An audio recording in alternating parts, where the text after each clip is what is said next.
Hello everyone, this is Nick Peters with Gaming Theologian Substack, and I also run Deeper Waters Apologetics, and I affirm the virgin birth.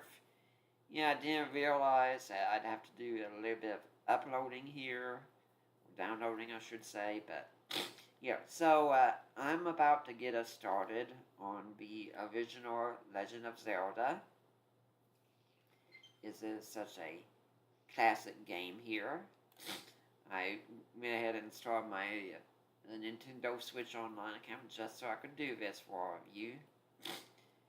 And, yeah, my first playing Legend of Zelda was going to a friend's house and seeing it, and I still don't know what it was I loved about it, but I did. So much so that when I got for Christmas that year Super Mario Bros. 2 and The Legend of Zelda, I've been hyped for Mario 2, but for some reason I thought Zelda should be the one I start with.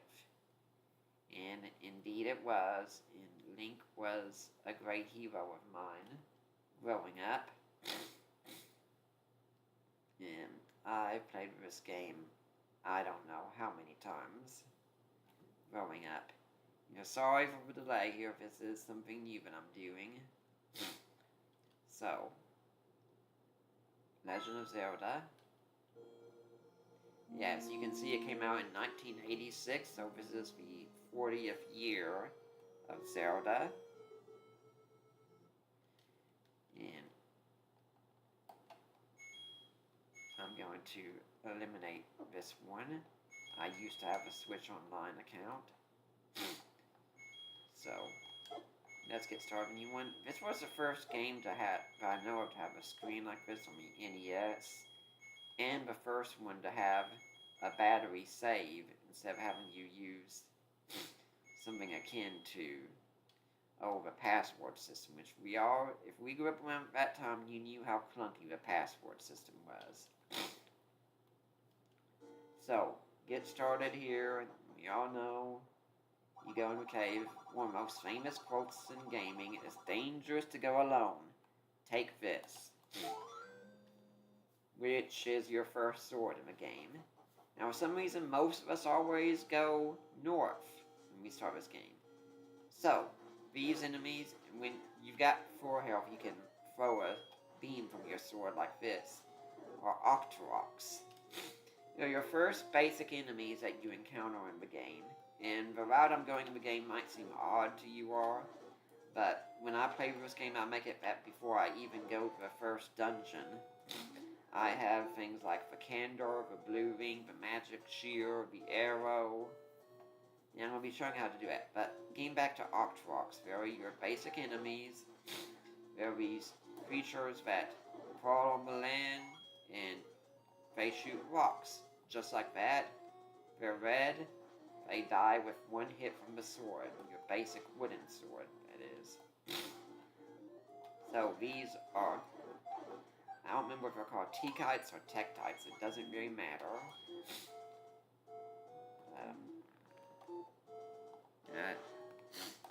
And so there is a chat set up. I'm seeing some of you here. And the blue Tektites are the slower ones. So go through here, and these enemies, I believe they're called levers. They die in 2 hits, and those are Zoras down there before they became allies of ours. So, oops, that's my bad right there.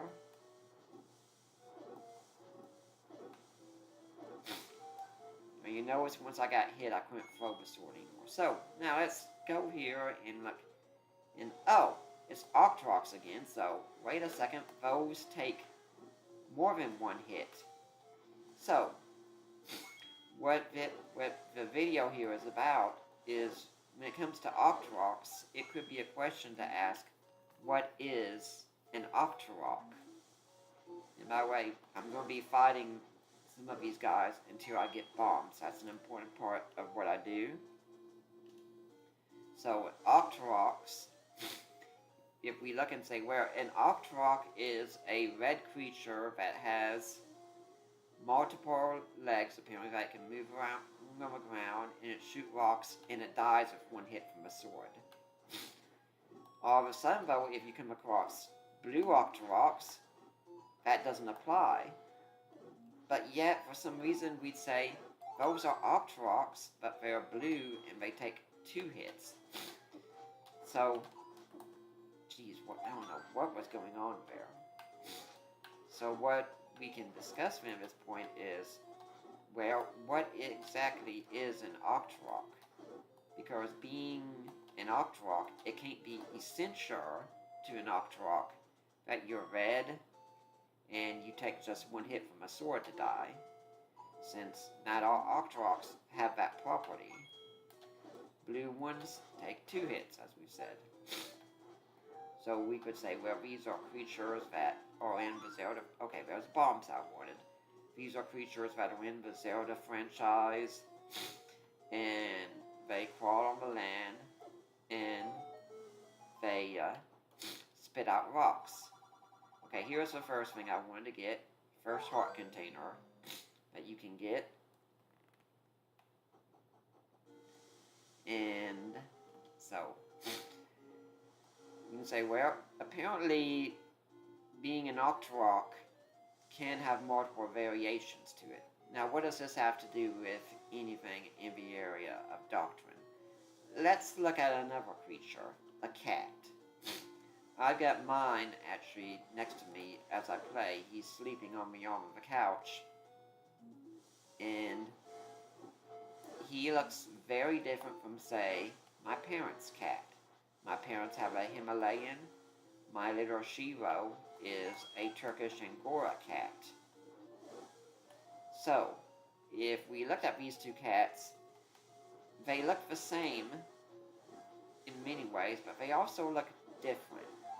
An analogy I try to tell you to use is, picture if you had a small child and you were introducing him to various animals, and you said, this is a cat, and the child notices some things about the cat.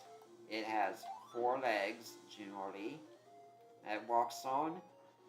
It has ears, cute little ones. My mother loves my cat's ears for some reason. It has whiskers, and it says meow. It's kind of easy to look at some cats and say, okay, well, that's a cat. The stopwatch here stopped everything on the screen in a way and gave you temporarily invincibility. Very helpful sometimes, although it was useless to killing Zora since they disappeared at that point. But anyway, now imagine you went and said, oh, well, here we are at the zoo. Here's a tiger. A tiger is a cat as well. You'd have no problem with a child, assuming they're not allergic, you'd have no problem with a child wanting to pet, say, your neighbor's cat or your own cat. But if a child wanted to pet, say, a tiger at the zoo, then that's a problem. That can put them in a deadly situation they likely will not survive from. Okay, here's T-Kites as another example. These also die with 1 hit, but they move much faster. If you look right here, here's where you can get another heart container, which would give you enough to get the white sword here, which we will be doing. And by the way, subscribe to this stream as well, and to my channel. It really helps out. And I'm also going to show you all another secret that you might not have known. Well, after I finish off all of these. It's always much easier in these games when you can throw a sword. You go up here, you can get the letter for the old lady, which can help you to get medicine later on. So, going back here.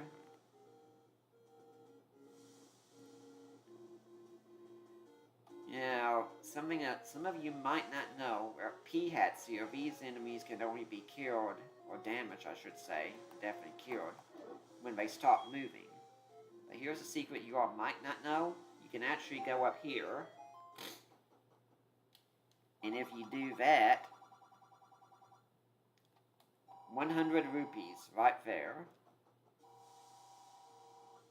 So, when we discuss what a thing is, a cat, an octorok, a tea kite, basically what we're saying is, what is essential to this thing's being? What does it have to have in order to be this thing?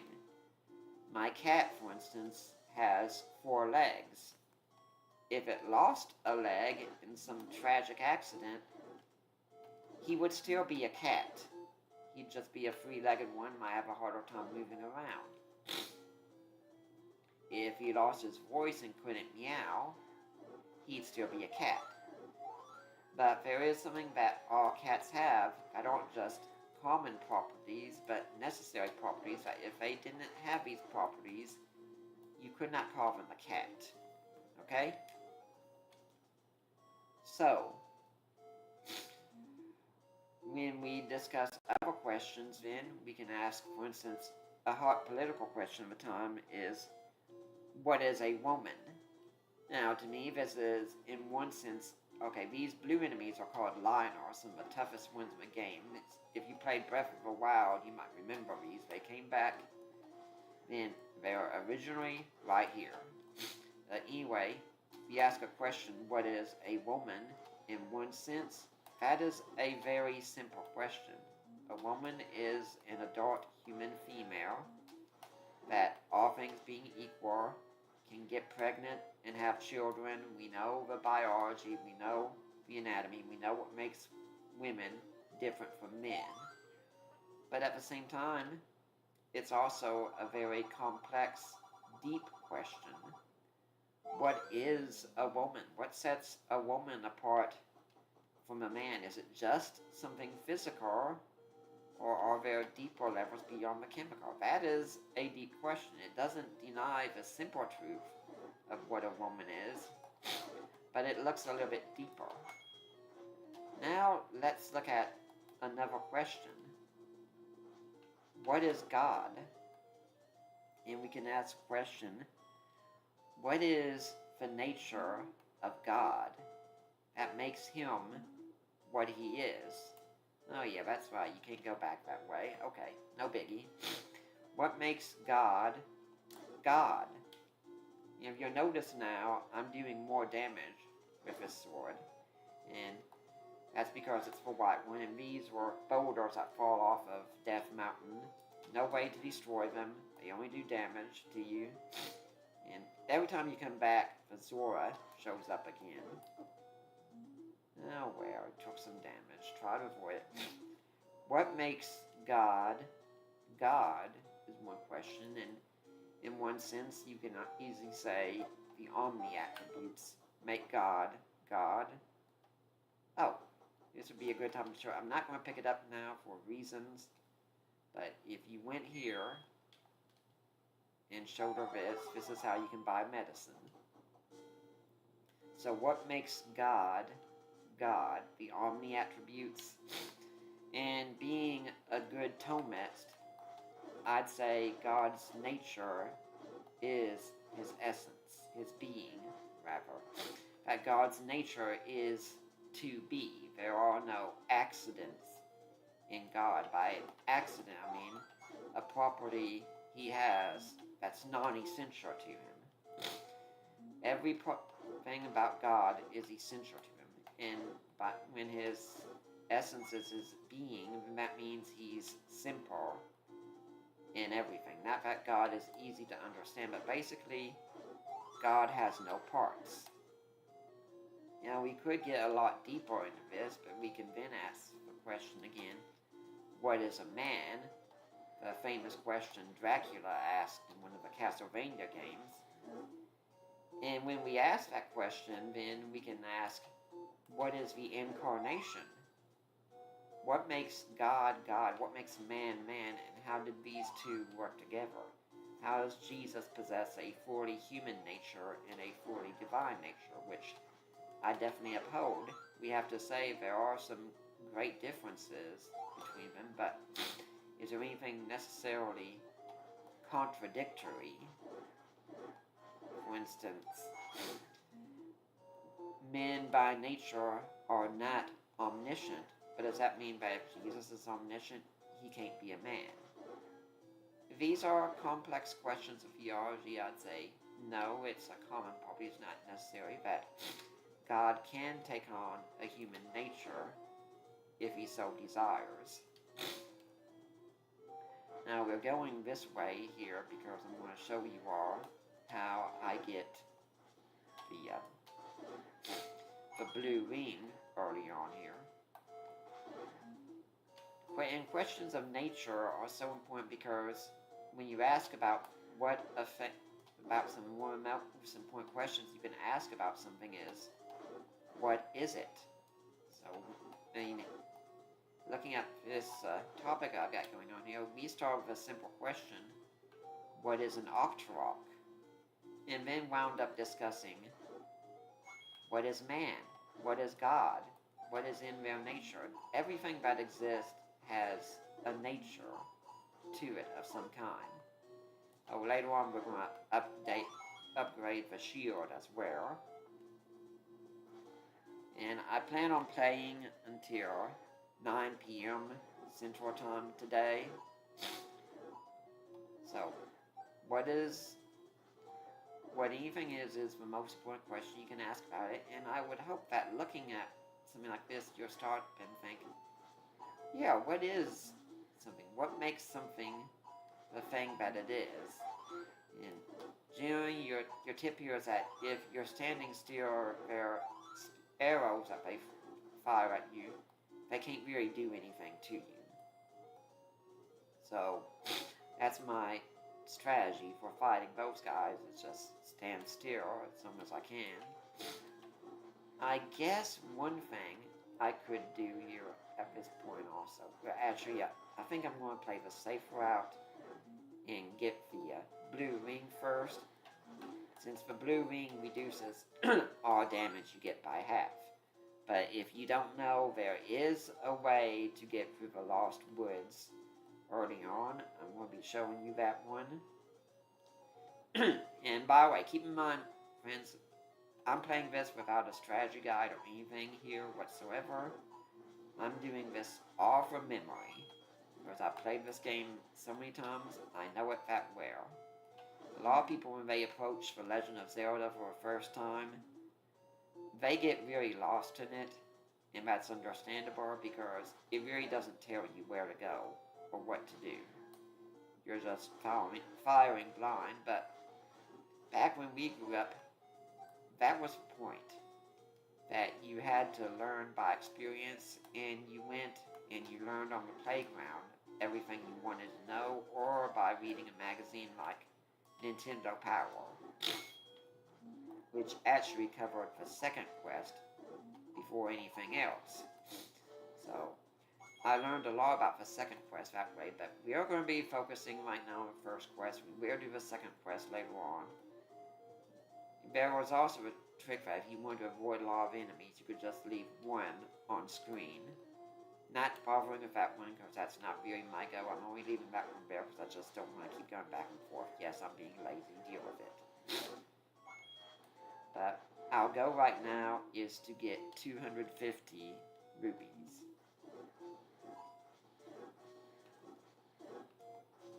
But since I've said all this stuff, about the nature of God, nature of man, that does get us also into the nature of the Trinity, what it means for God to be God, and God is necessary triune, and that the second person of the Trinity came in the incarnation.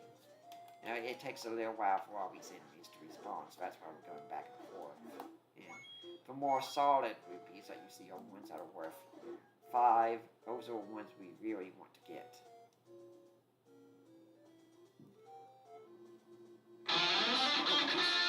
Oh, sorry about that. As much as I love Daredevil from Persona 5 Strikers, what you had happen right there was my cat was sitting very close to my Echo device, and accidentally hit something, so it started playing. And it scared the heck out of him, unfortunately. Maybe you're no better next time, Shivo. So right now we've just got 14 more. And back in the day, you'd notice there was a lag time because if there was a lot of things going on the screen, the Nintendo system hardware was just insufficient to process a lot of it, so there would be some lag that would take place. But basically, I hope that what I've said will leave many of you all thinking about the doctrine of the Trinity and about anything else, about what a nature is, what it means for something to be. Since these are all important philosophical questions, and philosophy and Christianity are meant to work together, not against one another. Okay, we'll go back up here this way, hopefully. Good, they're all over here.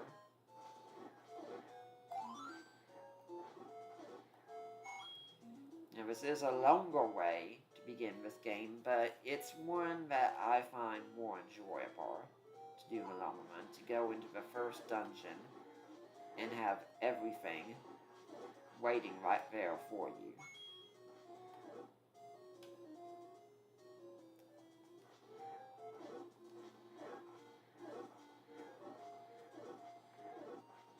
So, yeah, we've got enough. And, so we're going to go up this way here.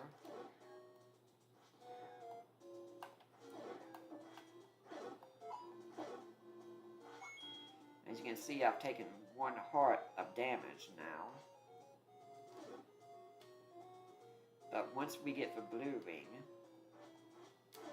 that's going to change. Now another example of natures, these are blue levers. They act the same as regular ones, but they would take 4 normal sword hits to destroy. With the white sword, they only take 2. Almost Knights here. And something interesting is that Almost Knights showed up first here, of course, as did Landmolas and Modrums, and all of those came to be boss enemies in The Link to the Past, and I believe also in Link's Awakening as well. I'm a bit iffy on that when I played Link's Awakening, but I think the Almost Knight would... Now you see, I took a hit there, but it didn't take a full heart off, or even a half heart off. Yeah, it took a second one to do that. And I think we all remember that the Modrum was an enemy in Link to the Past. We all wish he wasn't, but he was. So now that I've got the blue ring, it's going to be a lot harder for me to take lethal damage. But just to refill my hearts, up here. And now we're going to go back to the Lost Woods. I'm going to show you all how you can get through it. And of course, fighting every enemy I can along the way because I want money, lots and lots of money.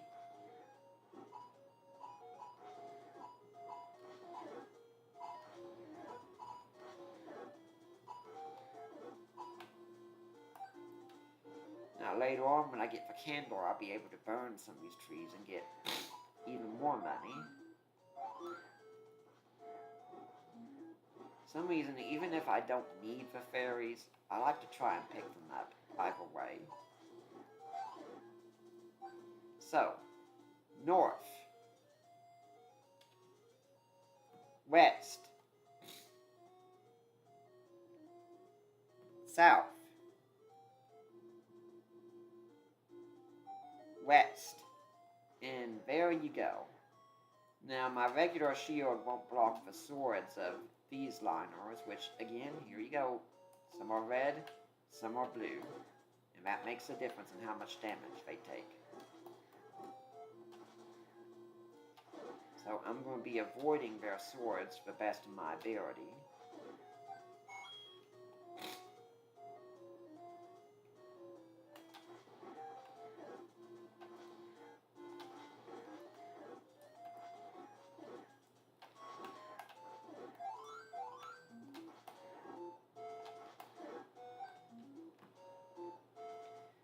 heading up this way, we get into the Hyrulean Graveyard. Now, these guys normally take 9 hits normally to beat. So first, and also, these are ones that only move in the 4 cardinal directions. Now, you can make a lot of copies of them here, only a certain amount. But those you cannot damage, and they also move diagonally.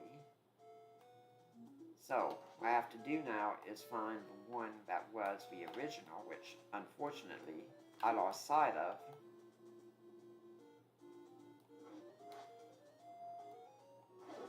There.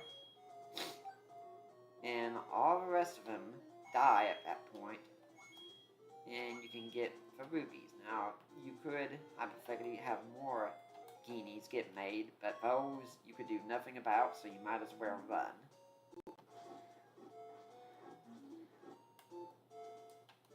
I'm going to try to keep an eye on that guinea best I can.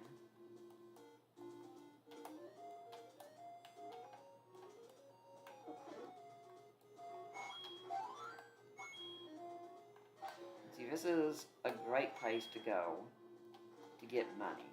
And once you get the magic sword, it gets even easier, as you can finish those guys off in 3 hits instead.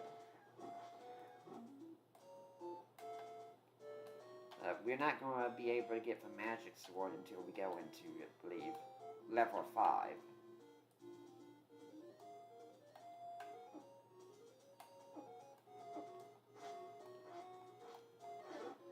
Yeah, this is why I wanted to get the blue ring first, because I would have lost 3 hearts by now if I hadn't.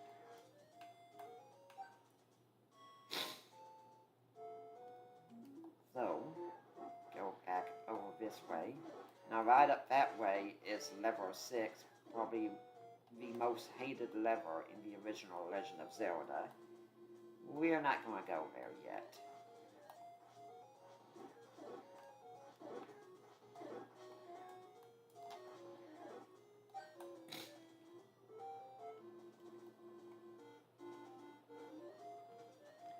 We're going to go up this way.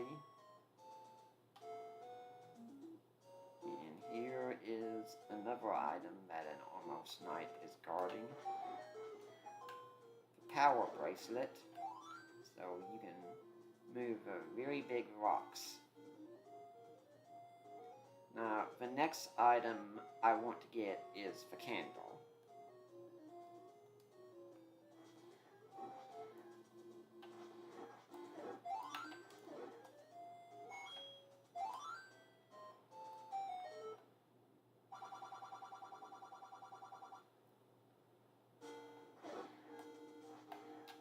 Some of you might remember this area. This is where we were at the beginning. I don't know the secret to how you can get to any area through that pathway, but this time we just kind of lucked out.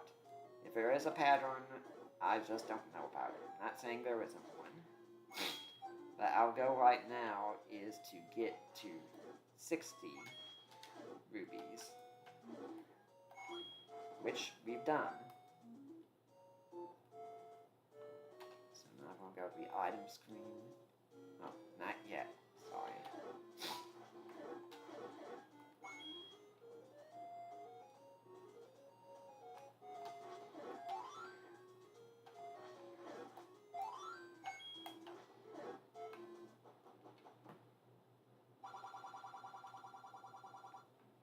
Now you notice the magic shield here cost 160. No, I'm not going to play that route. So, switching to the candor. Now the candor can light up a dark room, and it can also damage enemies as much as a regular sword attack can. But the thing is, with a blue candor, you can only use it once per screen. Now later on, you'll get a red candor that you can use as many times as you want per screen. But the thing is, once you're at that point, it's who cares?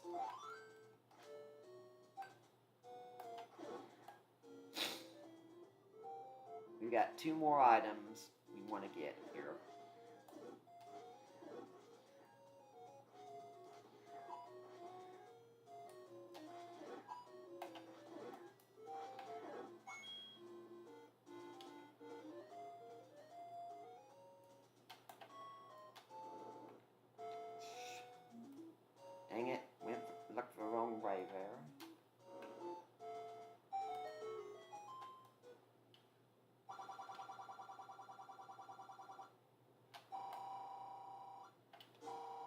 You don't have to stay on the screen to get all the rubies. It keeps coming up.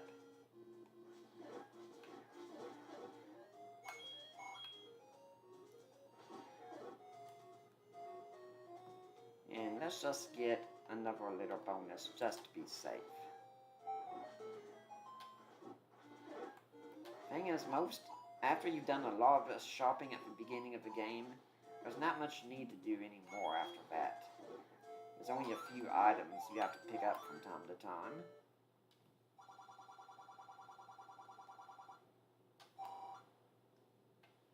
As a reminder again, people, please like and subscribe. Really helps out.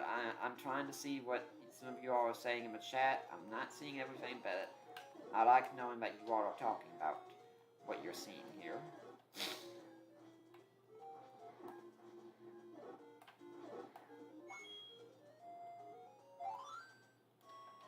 So going this way. Now, if you remember, I said that there was a shield for 160 that you could get. And I said, no, we are not going to get that. But that doesn't mean we're not going to get a shield. We're just not going to get that shield.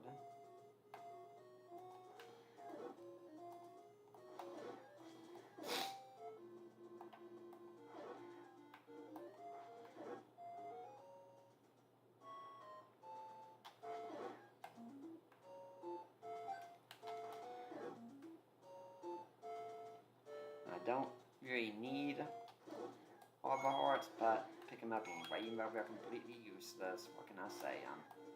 I'm a hoarder, I guess. So go up here.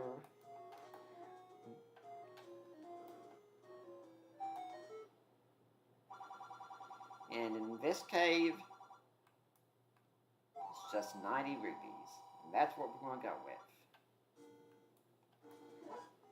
And as you can hopefully saw, I was able to block Zora's fireball with this shield.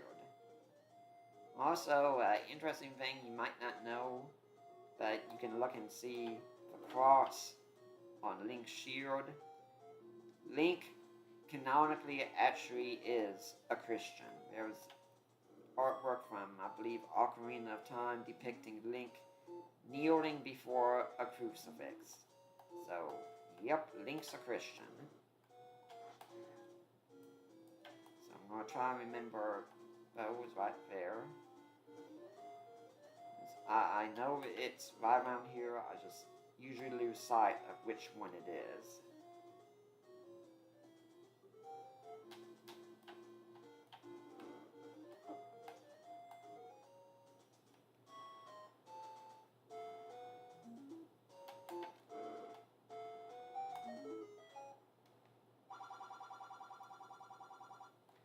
And this is the last extra heart container you can get before you get the raft and the ladder, of course, aside from the dungeon hearts that you get. We've got one more item that we're going to buy.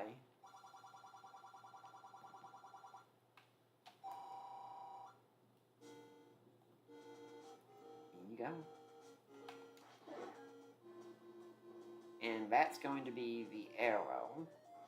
Whereas in the first dungeon, the Eagle dungeon, the item there that you can get is the bow. Although you can also get boomerang as well. So we're going to go back this way. And go away.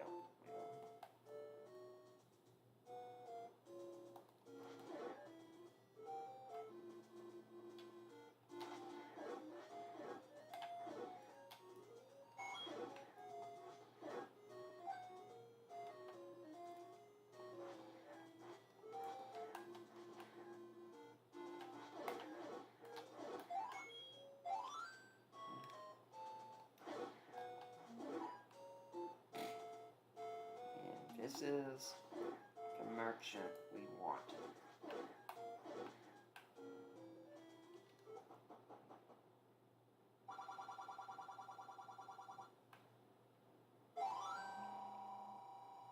Yeah, in the original Legend of Zelda, you didn't carry arrows with you.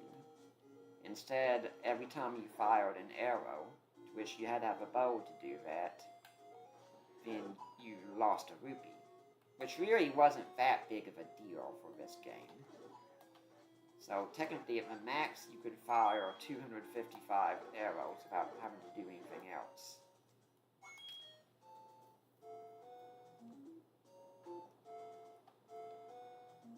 And now that we've got all of this, I don't remember entirely what's under here. If it's good or bad. Oh yeah, it's good.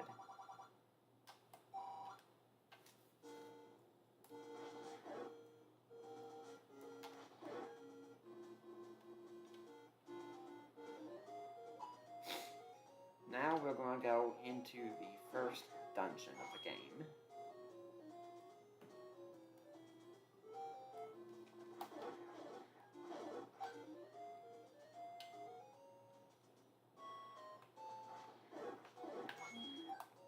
This is also usually, if you were just exploring, this is the first one you'd probably come to anyway.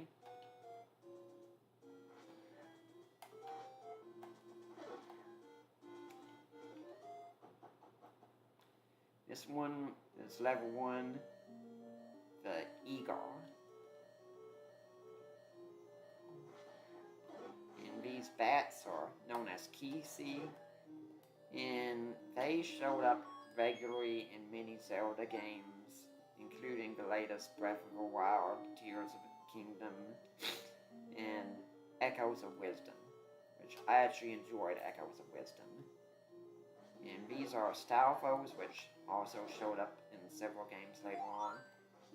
You could always tell which one was carrying the item that you needed in these games. When you got to the second quest, style foes gained the ability to throw their swords at you. But for now, they're basic soldiers, and if you didn't have a white sword, they take 2 hits to kill. Now they just take 1.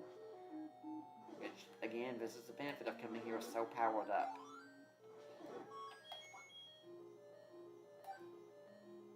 Also, if you go this way, I pretty much have never had to buy a key in Legend of Zelda.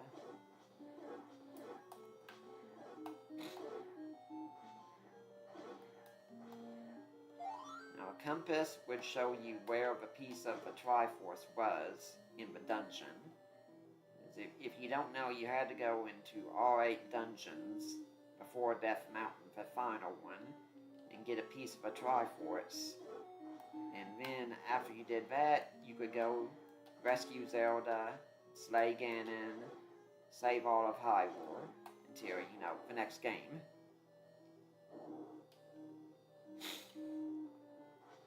These simple enemies are jails. You just move around like this. And you could also push that block, go over here.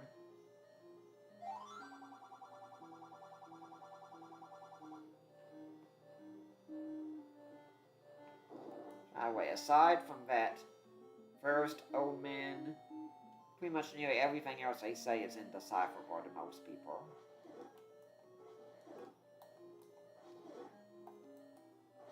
Right here you get the map, which shows you what the level looks like, which you can tell from why it's called the Eagle.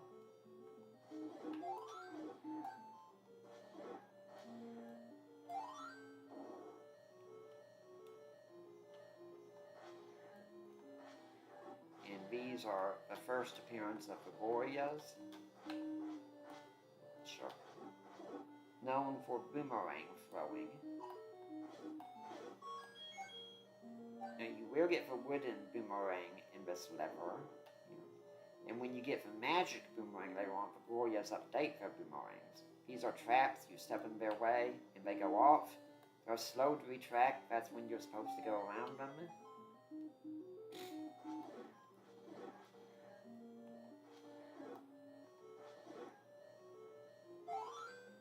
And there is the bow, which I can show you all how that works in a bit.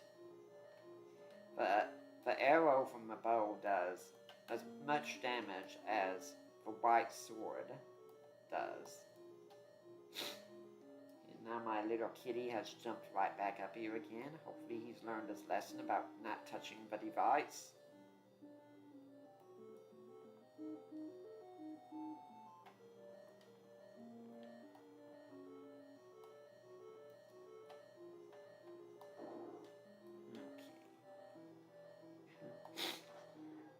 So, we had 3 more. That was dumb on my part, but oh well. And that's when you get the wooden boomerang. It could pick up items for you. Some enemies it could kill, like the Jail and the Kisi. These are wall masters. If you got touched by one of them, they take you back to the beginning of the level. I'm not going to pick that up because if I do, they stop coming. There's a limited number of them, and they got a whole lot scarier in Ocarina of Time. And you can hear the boss screaming whenever you're in a room adjacent to him. And this is Aquamentus, came back in one of the Zelda Oracle games. Pretty easy. I'm going to show you the arrow first. You notice I lost 1 rupee that way. Easy boss to beat. I'm already up to 7 hearts.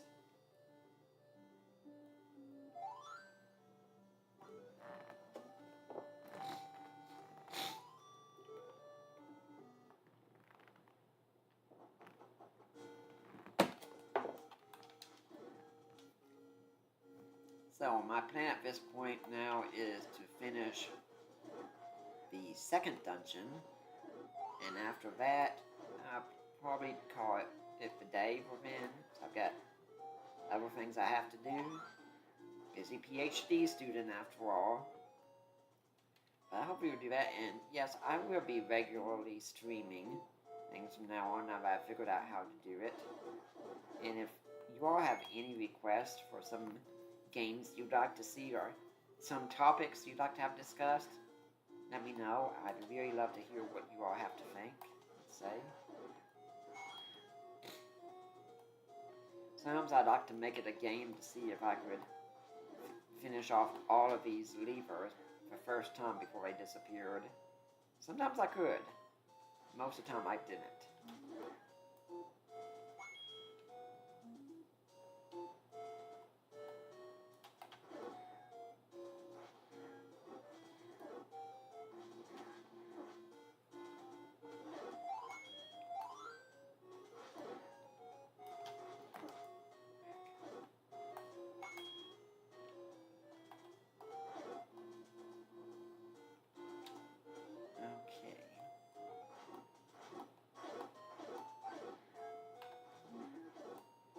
If I have enough time, I will try and do level 3. I might have enough. We'll just see.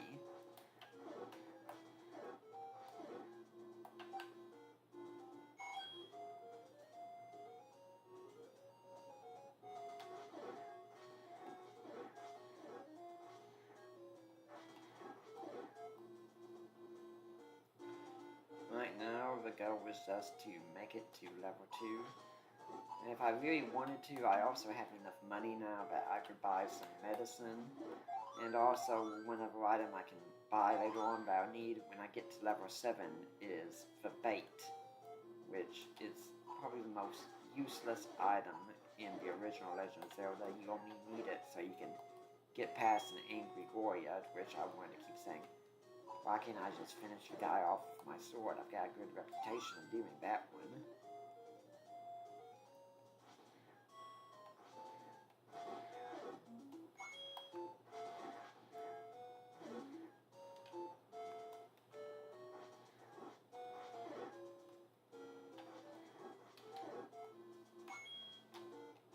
Oh, you did need rupees later on if you wanted to buy upgrades to how many bombs you could carry.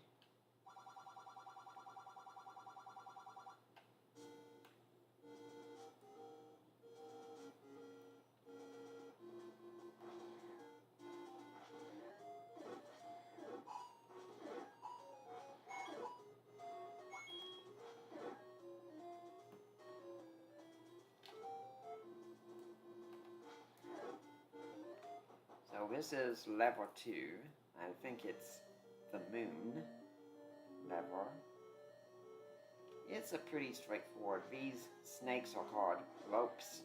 They move slowly until they get adjacent to you, and then they chase after you immediately.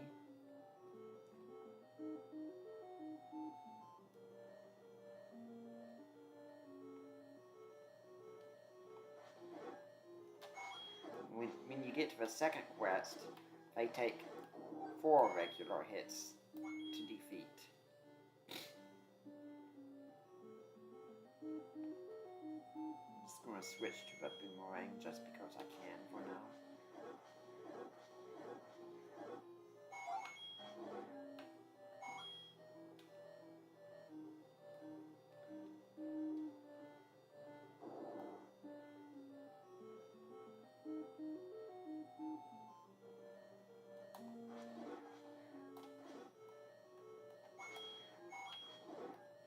Now, some of you are thinking this seems rather simple. Yeah, keep in mind, I have played this game several times. I'm going to show you that, yes, you can defeat some of these enemies with just a boomerang. And also, these are just the beginning levels. Things will get much harder as we go along, especially when we get to level 6. Ugh.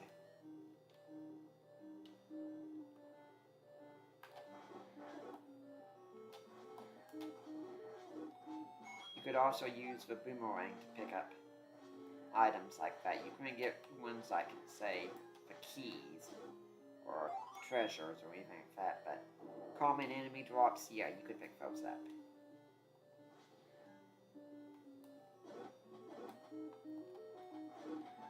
For instance, I can throw a boomerang at a map all day long, it's not going to pick it up. Now, if I wanted to also, I could bomb through some of these walls on the eastern side. I'm not going to do that because bombs are very helpful for the boss.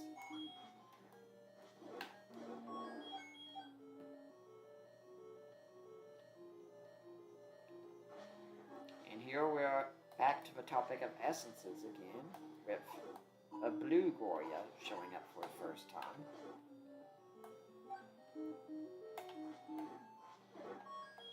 And there's the magic boomerang, automatically upgrades my regular boomerang.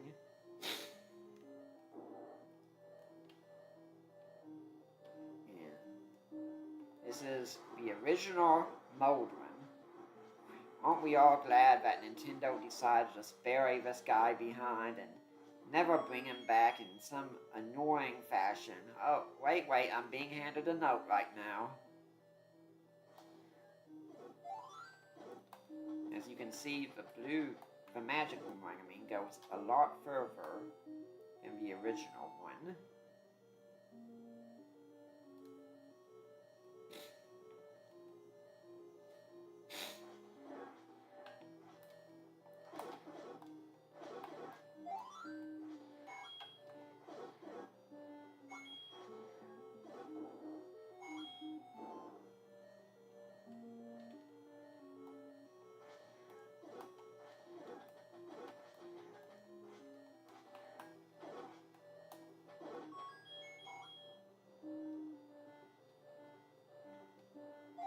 Okay, this is one time where he actually gives you a helpful clue. Dodongo dislikes smoke.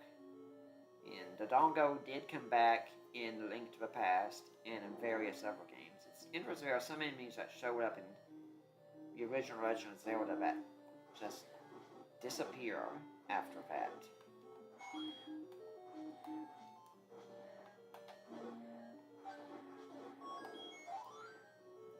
You want to make sure you had enough bombs for this one. So, yep, you fight a Triceratops here. Now there's a way that you can hit it at such a time such that it becomes vulnerable to your sword. Other than that, you just put bombs in its path, it eats the bombs, it blows up. Okay, looking at the time, I think I do have enough time. I can go through the third lever tonight as well.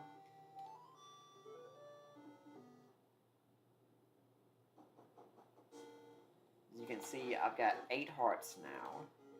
Because when I play games, I like to do overkill as much as I can.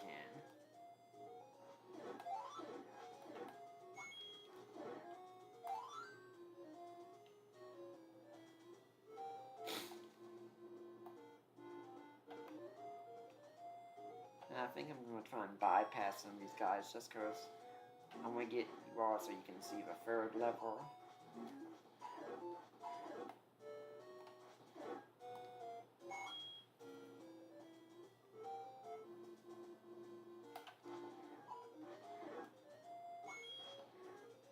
Now that I've got the magic boomerang, what I can do in this kind of situation is use it to collect items from far away that I normally couldn't collect at all.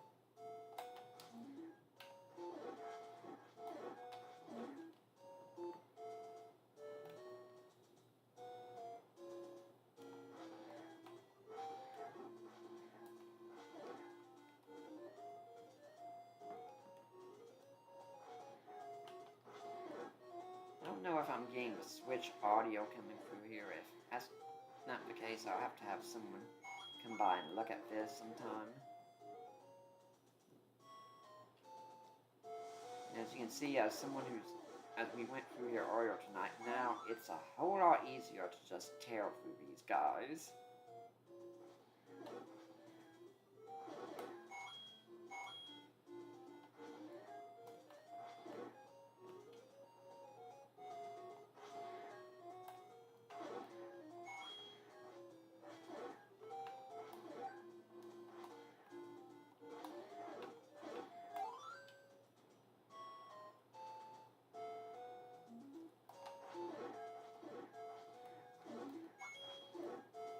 We will also be going and picking up medicine here, even though we don't really need it at this point. That might as well, because it can only hold so much money, and I'm getting close to how much you can carry.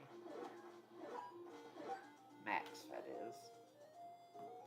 If you notice up there, I still have 1 key, which could be confusing to people who started the series in later games where you had to use every key in that dungeon, and the keys are transferable from dungeon to dungeon.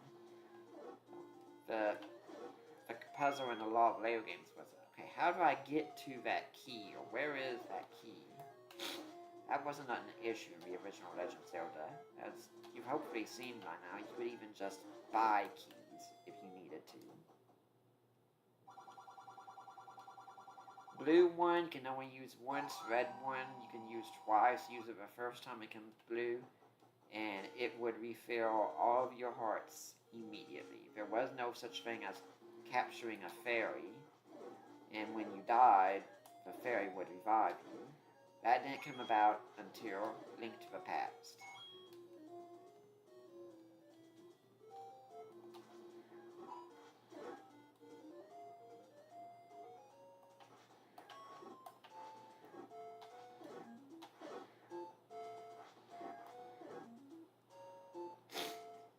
So this is the 3rd dungeon, which seems a bit odd when you look at the layout, because when you look at the map, it's a wonder how it got past Nintendo's family policies at times, since it really looks like a swastika. It's the Manji, actually, but yeah, that's when people look at it and say, yeah, that's what it looks like. Now, these enemies are called Zoles. If you had just the regular sword, they would split into 2 gels whenever you would hit them. But if you have a white sword, it's easy peasy. Dark nuts, they can only be hit from the side or behind. If you had just a regular sword, they take 5 hits. But they only take 2.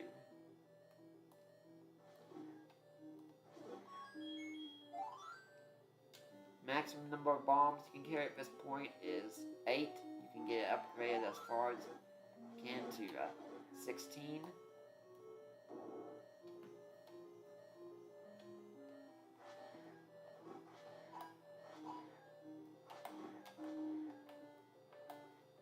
Thing is, the Dark Nuts and many enemies this time, they didn't really move with any intention.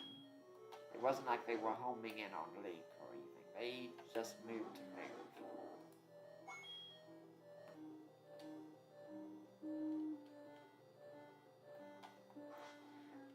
Now, something else you could do, though, if you wanted to finish these guys off en masse, though, is you could deal a lot of damage to them with the bombs.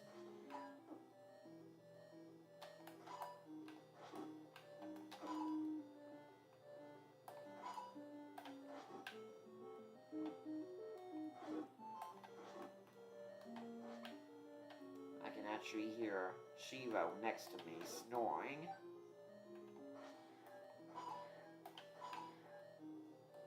It's good to know my gameplay isn't disturbing him.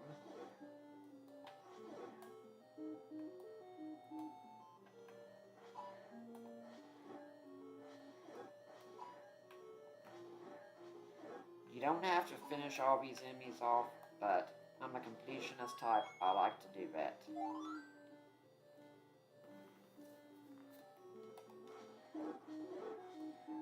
And this item, you notice the last dungeon didn't have any unique item other than the magic boomerang.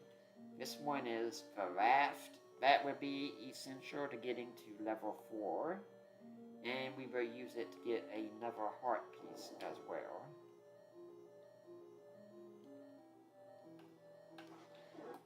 Now, in the first quest, these bubbles, if you hit them, for a temporary time, you couldn't use your sword at all. They get a whole lot worse in the second quest, because you touch a red bubble, you can't use your sword, period, until you do things like hit a blue bubble, or pick up a piece of a Triforce, or drink magic for medicine. Yeah, they were a big pain, man.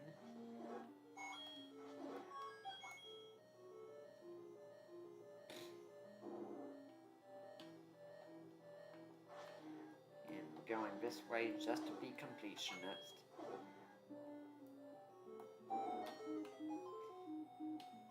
Zelda was essentially a puzzle game. Still is.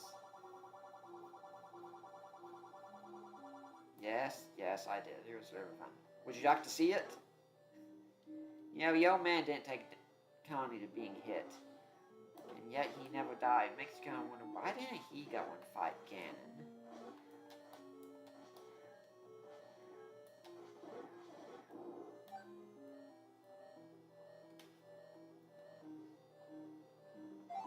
By the time you get back here, yeah, he's already forgotten everything. It's all good. It's all good. It's all good.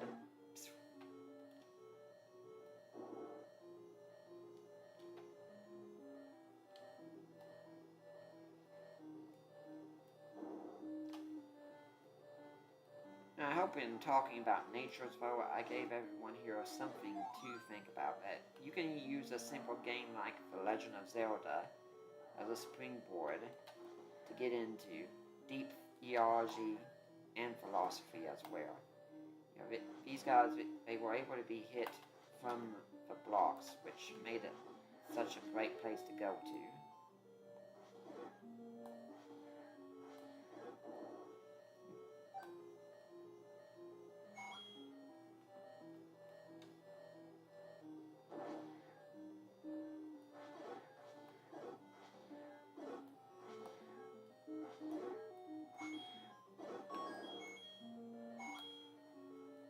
Now, the boss in this dungeon is Manhandler. You can defeat it with your sword. Its fireballs can't be blocked with a magic shield even. And every time it loses one of its heads, it starts moving faster. But the ideal way to beat it is to use bombs. If you place it just right, you can finish it off immediately. Nope, that's not going to be it.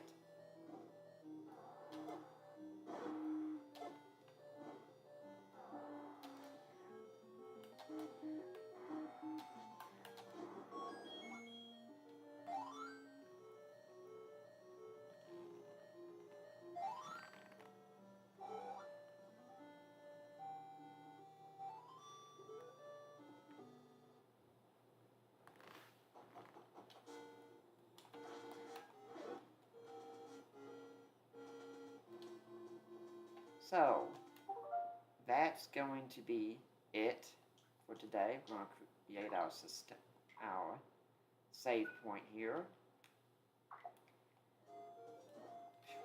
I hope you all enjoyed this. Thanks for coming to this episode of The Gaming Theologian. I'm Nick Peters, and I affirm a virgin birth. Please like, subscribe, and share.